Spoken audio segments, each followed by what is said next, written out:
मैं परेशान परेशान परेशान परेशान। मैं परेशान नहीं हूं भाई। आप मुझे परेशान नहीं समझिएगा। परेशान आज मुझे वो लगा जो एमक्यूएम बहादराबाद के जनरल वर्कर्स इजलास में मौजूद था। परेशान आज मुझे वो लगा जो एमक्यूएम बहादराबाद के जनरल वर्कर इजलास से खिताब कर रहा था। मुझे क्यों परेशान लगा और इनकी परेशानी की वजह क्या है? उसकी जो कुछ चीजें हैं वो ऐसा लगता है कि एमक्यूएम लंदन में एक केस चल रहा है लंदन प्रॉपर्टी के हवाले से। वो केस क्या है वो तकरीबन हर कराची वाला इस टाइम उसको डिस्कस कर रहा है।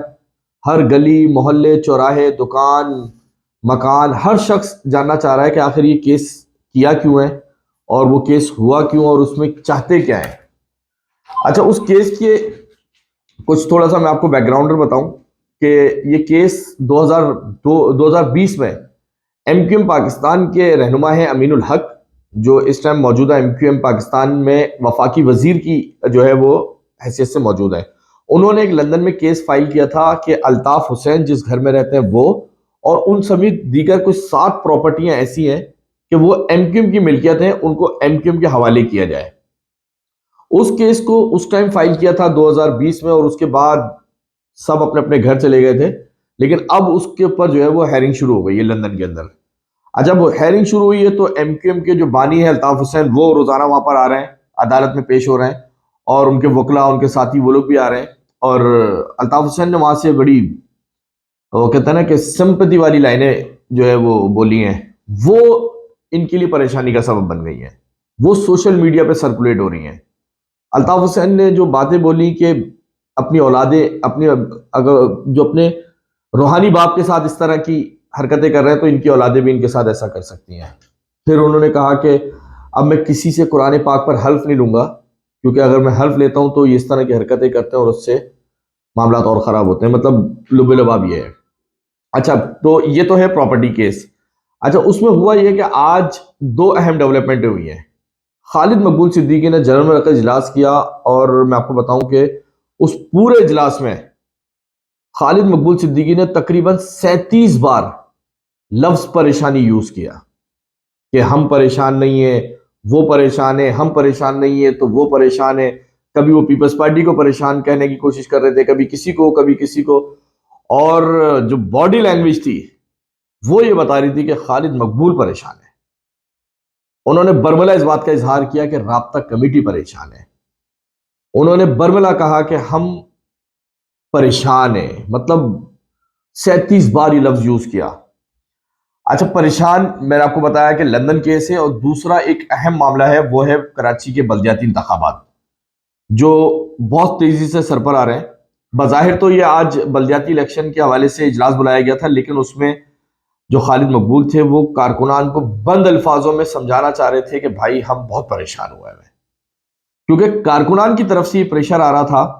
कारकुनान ये कह रहे थे कि आपने अल्ताफ हुसैन को दरबदर करने के लिए लंदन में केस फाइल क्यों किया है। आज क्योंकि जब मैं वहां मौजूद था जनरल के इजलास में तो एक चारों तरफ से खिंचाव की सी पोजीशन थी। हर कारकुन की जबान पर एक ही अल्फाज था कि यार ये क्या किया इन लोगों ने, हमें मंजिल नहीं रहनुमा चाहिए से हमें रहनुमा नहीं उसकी प्रॉपर्टियां चाहिए, यहां तक का सफर तय कर लिया। तो खालिद मकबूल ने बड़ा कोशिश की कि हम लोगों को मोटिवेट करें, लोगों को समझाएं। और उससे पहले ख्वाजा इज़हारुल हसन ने भी खिताब किया और उन्होंने भी पूरा एमक्यूएम का बैकग्राउंडर बताया कि हमारे पर कौन कौन से मजालिम ढाए गए। और उससे उससे पहले जो है वो वसीम अख्तर ने खिताब किया और वसीम अख्तर का खिताब तो समझ लें ऐसा लग रहा था कि सिर्फ पीएसपी और फारूक सत्तार के खिलाफ था। तो ये खालिद मकबूल का खिताब जो है वो खासी कंफ्यूजन का शिकार था, परेशानी का शिकार था। अच्छा, उसमें एक और परेशानी ये भी थी कि शाहिद पाशा ने जो है वो एक शोशा छोड़ दिया था कि आज के इजलास में हम जो है वो राब्ता कमेटी के खिलाफ नारे भी लगाएंगे और उनसे सवाल जवाब भी करेंगे और एक बदमज़गी की सी पोजीशन बन जाएगी। तो मैंने देखा जब शाहिद पाशा आए तो उनको एमक्यूएम के कुछ रहनुमाओं ने और कुछ लोगों ने जो है वो अपने हसार में लेकर रखा हुआ था। मतलब वो कहते हैं ना कि उनकी पिकेट लगाई हुई थी, उनको उसमें से निकलने के लिए वो जा रहे थे तो उनके पीछे पीछे वो रहनुमा जा रहे थे। तो शाहिद पाशा की तरफ से भी टेंशन थी कि वो अगर इस तरह की चीजें कर देंगे, मीडिया खड़ा हुआ है, एक अजीब सी बदमज़गी हो जाएगी, दुनिया भर में मजाक बनेगा, तो ये परेशानी थी। अच्छा, अब उससे पहले खालिद मकबूल तो परेशान और टेंशन का शिकार नजर आ ही आए। उससे पहले एक प्रेस कॉन्फ्रेंस की है डॉक्टर फारूक सत्तार ने। वो प्रेस कॉन्फ्रेंस भी कुछ समझ नहीं आई। उसमें भी फारूक सत्तार समझ नहीं आ रहा था कि वो एमक्यूएम पाकिस्तान का मुकदमा लड़ रहे हैं या एमक्यूएम लंदन का मुकदमा लड़ रहे हैं। फारूक सत्तार ने भी कोई 7 से 8 बार जिस बानी का नाम नहीं लेते थे, अल्ताफ साहब अगर कहा करते थे, तो आज उन्होंने बरमला अल्ताफ भाई और अल्ताफ भाई करके उनको जो है वो पुकारा है। क्या परेशानी है, क्या मुश्किलात हैं, वो सब आपको अंदाजा है कि फारूक सत्तार को भी यही मुश्किल पेश आ गई, क्योंकि जब उन्होंने प्रेस कॉन्फ्रेंस स्टार्ट की तो पहले उन्होंने एमक्यूएम पाकिस्तान के ऊपर बमबारी की कि ये लोग मुझे आगे करके खुद पीछे से निकल गए, और जबकि फारूक सत्तार ने इस बात को भी क्लियर किया कि इस केस से, लंदन प्रॉपर्टी केस से मेरा कोई ताल्लुक नहीं है। और उन्होंने बोला कि जब इन लोगों ने उस वक्त केस फाइल किया था तो उस वक्त भी मैंने मना किया था कि ये केस आपके गले पड़ जाएगा, और अब गले पड़ता हुआ नजर आ रहा है। तो फारूक सत्तार ने पहले तो इनकी फेवर में बात की, फिर वो लंदन की फेवर में चले गए, और लंदन की फेवर में इतना गए, बोलते गए कि फिर उन्होंने एंड में ये बोला कि भाई मैंने तो कभी अल्ताफ भाई को गद्दार नहीं कहा, मैंने तो कभी अल्ताफ भाई को रॉ का एजेंट नहीं कहा, अपने मुंह से कभी मैंने उनके ऊपर कोई इल्जाम नहीं लगाया। और यहां तक कह गए कि जो अल्ताफ भाई, क्योंकि उनको तो अल्ताफ भाई बोलते हैं, तो अल्ताफ हुसैन ने जो है वो जो प्रॉपर्टियां हैं उसके हवाले से मैं उनको ऑफर करता हूं कि आप अपने 2 नुमाइंदे दे दो, 2 नुमाइंदे मैं देता हूं, 2 बहादराबाद से लेते हैं, और मुख्तलिफ जो समाजी तंजीमें हैं, फलाही तंजीमें, उनके नुमाइंदगान को डालते हैं और तमाम प्रॉपर्टियों को एक जगह करके वो शहदा और असीर कारकुनों के हवाले कर देते हैं। तो ये उन्होंने बड़ी बोल्ड स्टेप लिया आज।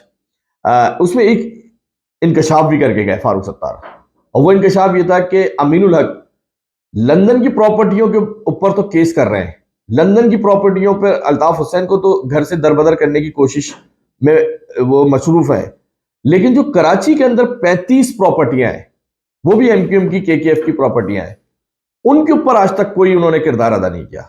उसके ऊपर कभी अमीनुल हक, ख्वाजा इजहार, वसीम अख्तर, खालिद मकबूल, किसी ने भी जो है वो कोई आवाज नहीं उठाई। तो फारूक सत्तार का ये पॉइंट था कि आए कराची की पहले प्रॉपर्टियां हैंडओवर करते हैं, उनको रिकवर करते हैं, उनके मामला देखते हैं और उनका पैसा केकेएफ के अकाउंट में डालते हैं, फिर उसके बाद लंदन वाले मामला देखेंगे। तो वो सारी चीजें फारूक सत्तार ने दी। उसमें फिर एक और इंकशाफ किया फारूक सत्तार ने कि 2013 में केकेएफ के अकाउंट के अंदर 2 अरब रुपए मौजूद थे।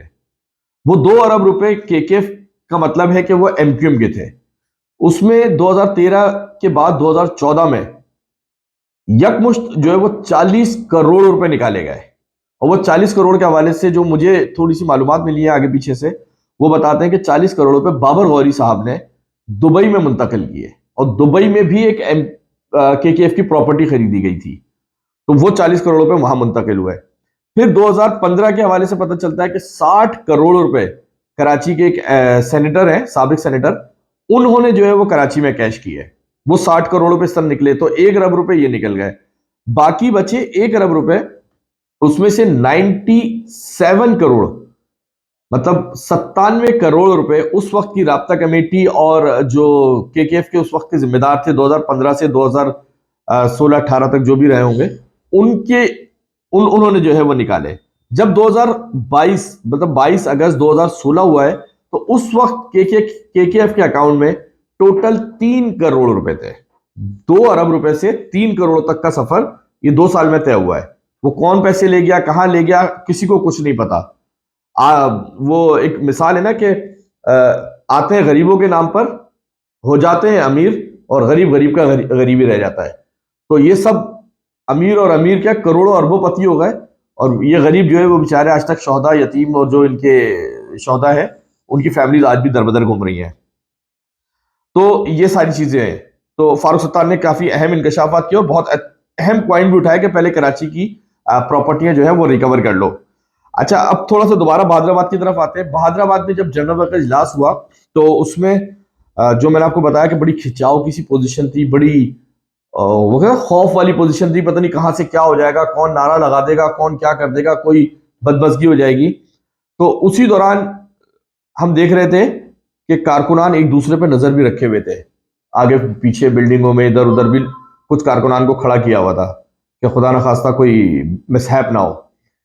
तो ये सारी सूरत हाल थी। उसके बाद जब ये इजलास खत्म हुआ है तो बहादुराबाद से, क्योंकि मुत्तसिली पार्क में इजलास था, तो उसमें खालिद मकबूल, ख्वाजा इज़हारुल हसन और वसीम अख्तर को 30 से 35 कारकुनान ने अपने हसार में लेकर बड़ी, वो कहते हैं ना कि एक माहौल गर्म करके हसार में लेके जंजीरें बनाई हाथों की और उसके अंदर लेकर जो है वो बहादुराबाद तक अंदर तक छोड़ कर आए, क्योंकि खुदा ना खास्ता खतरा ये था क्योंकि शाहिद पाशा ने एक जो शोशा छोड़ा हुआ था उससे उनको खतरा लगा हुआ था कि खुदा ना खास्ता कोई कारकुन में बदमजगी ना कर दे या कोई और सीन ना क्रिएट हो जाए।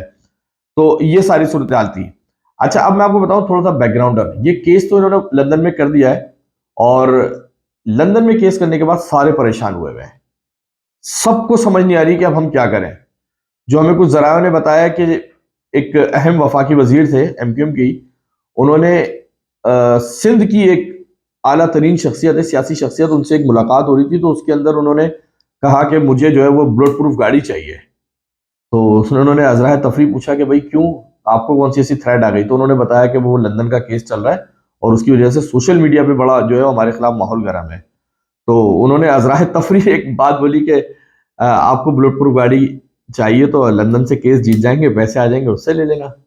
मतलब जो बात उन्होंने बड़ी सीरियस करना चाहिए थी, उस सियासतदान ने, उस हुक्मरान जमात के सरबरा ने जो है वो बड़े प्यार से घुमा दी। तो इसमें एक पॉइंट और ये आता है कि जो ये कहते हैं ना कि हम कौम का मुकदमा लड़ने गए थे, उनसे मुलाकात करने गए थे, तो ज्यादातर चीजें ये वाली डिस्कस हो रही होती हैं, बाहर आके कुछ और बताया जाता है। अमीन उल हक इस टाइम जो है वो फिलहाल मंजराम से गायब है, क्योंकि आज के बहादुराबाद के इजलास में भी हमने देखा कि अमीन उल हक नजर नहीं आए और आमिर खान के हवाले से भी यही इतलात है कि वो भी फिलहाल अभी नजर नहीं आ रहे कहीं पर और कुछ दिन का रेस्ट करने की इनको कहा गया, वो हो सकता है रेस्ट करने चले गए। अच्छा, उसमें एक और नई डेवलपमेंट हुई है। बहादुराबाद के जो इजलास था उसमें खालिद मकबूल आज काफी एग्रेसिव मूड में आने की कोशिश कर रहे थे, लेकिन वो आ नहीं पा रहे थे, कारकुनान को जो है वो चार्ज नहीं कर पा रहे थे। कारकुनान जो सुनना चाह रहे थे, क्योंकि कारकुनान आज सुनना चाह रहे थे लंदन प्रॉपर्टी केस के हवाले से एमक्यूएम का क्या मौकफ है, तो उस पर खालिद मकबूल ने कोई बात नहीं की। और जबकि हर कारकुन की आवाज यही थी कि हमें आज ये बताया जाए कि प्रॉपर्टी केस क्यों और किस लिए किया गया। तो खालिद मकबूल ने जो है वो कुछ धमकियां दी, कुछ, अच्छा धमकियां खुदा ना खास्ता किसी को नुकसान देने की नहीं, सियासी धमकियां इसको कहते हैं कि अगर हम नहीं होंगे तो कराची का इलेक्शन नहीं होगा, बल्दियाती इलेक्शन नहीं होगा, और कुछ इंदिया दिया कि हम बल्दियाती इलेक्शन में जा रहे हैं। अच्छा, उसके लिए वो पुराना वाला दोबारा वही चूरन लेकर आ गए मार्केट में, कराची सूबे का। और अब लग ऐसा रहा है कि जो बल्दियाती इलेक्शन होंगे उसमें ये कारकर्दगी के ऊपर बात नहीं करेंगे, किसी चीज पे बात नहीं करेंगे, दोबारा से मुहाजिर कार्ड खेलेंगे और दोबारा से जो है वो महाजिर सूबे के ऊपर और कराची सूबे के ऊपर बात करेंगे और उसमें शायद कुछ सीटें ही लेने में कामयाब हो जाए। अच्छा, इसमें अब कुछ चीजें ऐसी हो रही है कि अभी सूरत हाल बहुत तेजी से तब्दील हो रही है और अब लंदन की तरफ बहुत सारे लोगों की सिंपति इसलिए चली गई है कि अल्ताफ हुसैन ने अब बहुत मजलूमाना अंदाज में, बहुत परेशानी की हालत में, और जिस अंदाज में उन्होंने बात की है उससे जो है वो जो उनके मुखालफिन थे उनके अंदर भी अब थोड़ा सा सॉफ्ट कॉर्नर आ गया कि अल्ताफ हुसैन के साथ शायद गलत हो रहा है, उनको घर दरबदर किया जा रहा है, उनका घर छीना जा रहा है। तो मैं यहाँ पर बस एक इख्तिताम एक चीज़ पे करूँगा कि हम एक चीज़ सोचते हैं, एक चीज़ बोलते हैं कि कराची में पानी का मसला और एमक्यूएम में बानी का मसला ये हल नहीं होके दे रहा है। वालेकुम सलाम।